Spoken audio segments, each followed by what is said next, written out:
और भागलपुर में 14 दिन से 2 नाबालिग गायब हैं, जिनका अभी तक सुराग नहीं मिला है। इसको लेकर के लगातार परिजन पुलिस से गुहार लगा रहे हैं कि उनका पता लगाया जा सके। आपको बता दें कि पुलिस को 8 तारीख को एक सीसीटीवी फुटेज भी मिला है, जिसमें दोनों छात्राएं स्टेशन पर नजर आ रही हैं और इसके बाद पुलिस ने जांच का दायरा भी बढ़ा दिया है। वरीय पुलिस अधीक्षक के अनुसार भागलपुर से पटना तक सभी रेलवे स्टेशनों के सीसीटीवी फुटेज खंगाले जा रहे हैं और लगातार छापेमारी की जा रही है। तो भागलपुर से आपको ये खबर बता रहे हैं, जहां लापता 2 नाबालिग छात्राओं का अब तक कोई सुराग पुलिस के हाथ नहीं लगा है। इंटर स्कूल से 8 तारीख को सोनाक्षी और जिया लापता हुई थी और अभी तक उनका कोई पता नहीं चल पाया है। आज 14वां दिन है। वहीं वरीय पुलिस अधीक्षक ने कहा है कि दोनों बच्ची जो है स्टेशन पर देखी गई है और सीसीटीवी फुटेज में दोनों बच्ची जो है वहां पर नजर आ रही है, लेकिन अभी तक जो है दोनों बच्चियों का कोई अता पता नहीं चल पाया है। जबकि शहरी क्षेत्र में काफी संख्या में सीसीटीवी जो है चौक चौराहों पर लगे हुए हैं और किन्हीं में भी वो नजर नहीं आती है। स्टेशन पर जाकर उन दोनों बच्चियों को देखा जाता है। अब देखने वाली बात है कि कब तक वो दोनों बच्ची मिलती हैं। वहीं एसएसपी का कहना है कि दोनों बच्चियों की तलाश में टीम लगी हुई है और भागलपुर से पटना तक सभी स्टेशनों पर जो है सीसीटीवी की पड़ताल की जा रही है। सवाल खड़े हो रहे हैं कि 14 दिन बीत जाने के बाद भी आखिर बच्ची कहाँ है। आशीष रंजन, न्यूज 18 भागलपुर। खबर रोहतास से है, जहां एक हैरान करने वाली घटना सामने आई है। बच्चों ने सांप को झाड़ी से पकड़ लिया और उसके बाद अपने बैग में लेकर के उसे घूमने लगे। उसका वीडियो सोशल मीडिया पर तेजी से वायरल हो रहा है। बता दें कि डालमिया नगर के एक स्कूल के बच्चों ने झाड़ी से सांप को पकड़ लिया और उसको अपने बैग में भर लिया और उसको बैग में लेकर वो घूमता रहा। बच्चे के बैग से सांप घुमाने को लेकर के जो वीडियो है वो सोशल मीडिया पर वायरल हो रहा है। ये स्कूली बच्चे मॉडल स्कूल डालमिया नगर का छात्र है। छात्र ने ये बताया है कि स्कूल के पीछे सांप के कुछ बच्चे पत्थर मार रहे थे और इसे देख करके सांप को बचाने की नीयत से छात्र ने उसे लकड़ी की मदद से उठाकर बैग में रख लिया। उसने कहा कि इसे अपने जानकार जो भी एक्सपर्ट हैं, स्नेक एक्सपर्ट, उसे वो देगा जो इसे सुरक्षित जंगल में छोड़ देंगे। इस दौरान जो वीडियो है वो तेजी से सोशल मीडिया पर वायरल हो रहा है, जिसे देख करके लोग भी हैरान हैं। रिलीज करने के लिए जंगल में, उसके बाद रिलीज हो जाएगा। और क्या, तुम नहीं रिलीज कर सकते हो? कर सकते हैं, तो अभी हम कहाँ करेंगे इधर, वो ले जाके मांजरकुंड साइड रिलीज कर देंगे। तो तुम इसे बचाना चाह रहे हो? हाँ। नहीं चाहते किसी जीव की हत्या हो? हाँ। और सीधे अब आपको लेकर के चलते हैं समृद्धि यात्रा के तहत सीएम नीतीश कुमार सारण पहुंचे हुए हैं। वहां की तस्वीरें आपको दिखाएंगे किस तरीके से सीएम नीतीश कुमार निरीक्षण कर रहे हैं, क्योंकि अलग अलग जिलों में सीएम नीतीश कुमार पहुंच रहे हैं, योजनाओं का निरीक्षण कर रहे हैं, जायजा ले रहे हैं और कई योजनाओं की शुरुआत भी सीएम नीतीश कुमार की तरफ से की जा रही है। और उसी के तहत देखिए आज सारण पहुंचे, छपरा पहुंचे हुए हैं और यहाँ पर दीप प्रज्वलित किया जा रहा है। तस्वीर टीवी स्क्रीन पर आपको दिखा रहे हैं और उनके साथ उप मुख्यमंत्री सम्राट चौधरी भी नजर आ रहे हैं। तो सारण में सीएम नीतीश कुमार इस वक्त मौजूद हैं। समृद्धि यात्रा के तहत आज सारण में सीएम नीतीश कुमार हैं और 451 करोड़ के योजनाओं की सौगात सीएम नीतीश कुमार देने जा रहे हैं। तो सीएम नीतीश कुमार की ये समृद्धि यात्रा, और इस यात्रा के तहत सीएम नीतीश कुमार यही जानने की कोशिश कर रहे हैं कि बिहार में कहां-कहां विकास अभी और करना बाकी है। और इसके साथ ही प्रगति यात्रा के दौरान उन्होंने जिन योजनाओं की शुरुआत की थी, उन योजनाओं पर कितना काम आगे बढ़ा है, इसका भी वो निरीक्षण कर रहे हैं। तो सारण इस वक्त सीएम नीतीश कुमार देखिए पहुंचे हुए हैं और वहां पर जो अलग एनडीए के नेता हैं वो भी मौजूद नजर आ रहे हैं और उप मुख्यमंत्री सम्राट चौधरी भी आपको इस वक्त देख पा रहे होंगे आप उन्हें भी, वो भी सीएम नीतीश कुमार के साथ मौजूद हैं। तो प्रगति यात्रा के बाद अब समृद्धि यात्रा के तहत सीएम नीतीश कुमार बिहार के अलग अलग जिलों का दौरा कर रहे हैं। पहले प्रगति यात्रा चुनाव से पहले उन्होंने की थी, जिसमें बिहार में कई योजनाओं की शुरुआत भी उन्होंने की और अब समृद्धि यात्रा के तहत उन योजनाओं का निरीक्षण भी कर रहे हैं और इसके साथ ही कई और सौगात बिहार वासियों को सीएम नीतीश कुमार की तरफ से दी जा रही है।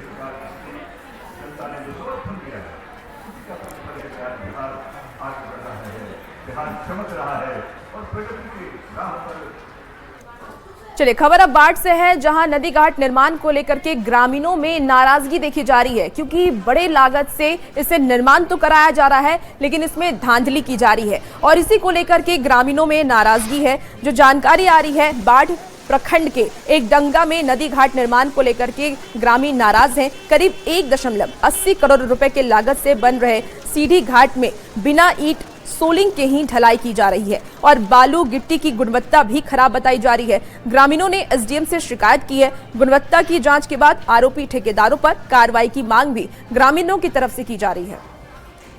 क्वालिटी दे रहा है कि क्या क्या ग्रामीण कुछ बोलने का फायदा उठा रहा है। काहे नहीं बोल रहे हैं? अब क्या बोले हम ठेकेदार को काहे नहीं बोलते हैं? ठेकेदार को बोले कि मनोज बढ़िया लगाइए, हाँ। तो बालू आपका खराब हो जा रहा है। हाँ। वो बोले हैं। हाँ, सीमेंट भी जितना देना चाहिए उतना भी नहीं दे पा रहे हैं। कितना सीमेंट दे रहे हैं? 3 लगता है, 6 बड़ा कि 7 बड़ा सीमेंट देते हैं।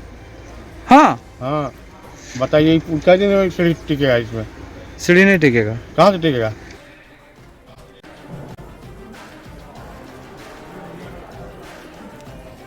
और अब खबर छपरा से है, जहां समृद्धि यात्रा के तहत सीएम नीतीश कुमार छपरा पहुंचे हुए हैं और वो जीविका दीदियों को एक बार फिर से आगे बढ़ाने को लेकर के एक कदम उन्होंने शुरू की है। सिलाई मशीन की स्थापना सीएम नीतीश कुमार की तरफ से ये कहा गया है कि अब सिलाई मशीन की स्थापना की जाएगी, सेंटर बनाया जाएगा और इस सेंटर से राधे कृष्णा जीविका महिला संकुल संघ से जुड़ी 60 दीदियों को एक साथ रोजगार मिलने वाला है।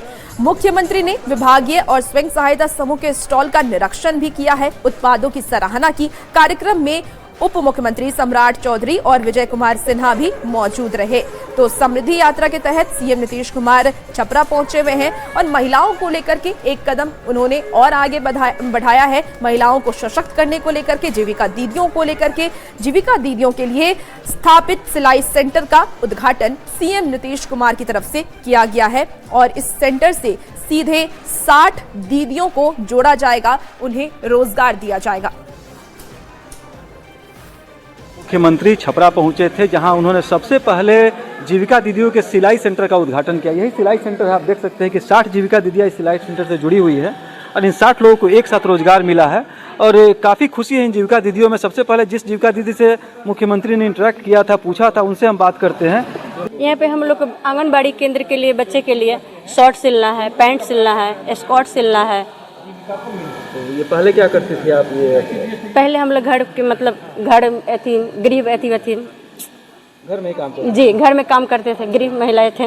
अब हम लोग घर से बाहर निकल के कितनी महिलाएं यहाँ पे इस बार काम करेंगी? हम लोग 60 महिलाएं काम करेंगे। 60 महिलाएं काम जी। तो मुख्यमंत्री जी आज आप मिले आपके साथ, तो क्या बोले उनसे? क्या आप लोगों ने बात की? भैया आए थे, बोले कि इस मशीन पे सिलाई करना है। हम बोले हैं जी, बोले हैं कि इससे तुम लोग खुश हो? हम लोग बोले हैं कि बहुत खुश हैं।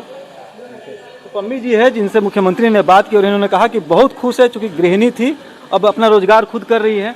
तो ये बताइए कि आज सीएम आए थे खुद आप लोगों से मिलने के लिए, पहले भी बहुत सारी योजनाएं भैया का बहुत बहुत धन्यवाद कि यहाँ सिलाई सेंटर खुला है। भैया आए, हम लोग दीदी से मिले हैं, उनके लिए बहुत बहुत धन्यवाद। महिलाओं के लिए भैया इतना सोचे हैं, उनके लिए बहुत बहुत धन्यवाद। सिलाई सेंटर खोले हैं, बिजली से चलने वाला, महिलाओं के हम लोग का फायदा होगा। मतलब कि हम लोग बिजनेस सिएंगे तो जो पैसा होगा हम लोग का। ऐसे घर सिलते थे, कपड़ा कम इनकम था, 8-10 हज़ार रुपया हम लोग कमा लेते थे घर पर। अब ज़्यादा कमा लेंगे। हाँ, सोनी देवी। सोनी देवी जीविका दीदी है। इनका कहना है कि पहले घर में ही सिलाई का काम करती थी, लेकिन अब ये जीविका दीदियों का सिलाई सेंटर खुल गया है और एक साथ 60 जीविका दीदियों को इससे जोड़ा गया है, जिससे ये आंगनबाड़ी और अन्य सरकारी योजनाओं में बच्चों का कपड़ा सिल करके या अन्य सरकारी योजनाओं में जो कपड़े लगते हैं वो सिल करके देंगी और इनसे इनका आय का स्रोत बढ़ेगा, इनका जिंदगी जो है सशक्त बनेगा। और मुख्यमंत्री लगातार जीविका दीदियों के लिए नई योजनाएं दे रहे हैं, जिसके कारण छपरा की जीविका दीदियों में काफी खुशी है। संतोष गुप्ता, न्यूज़ 18 छपरा।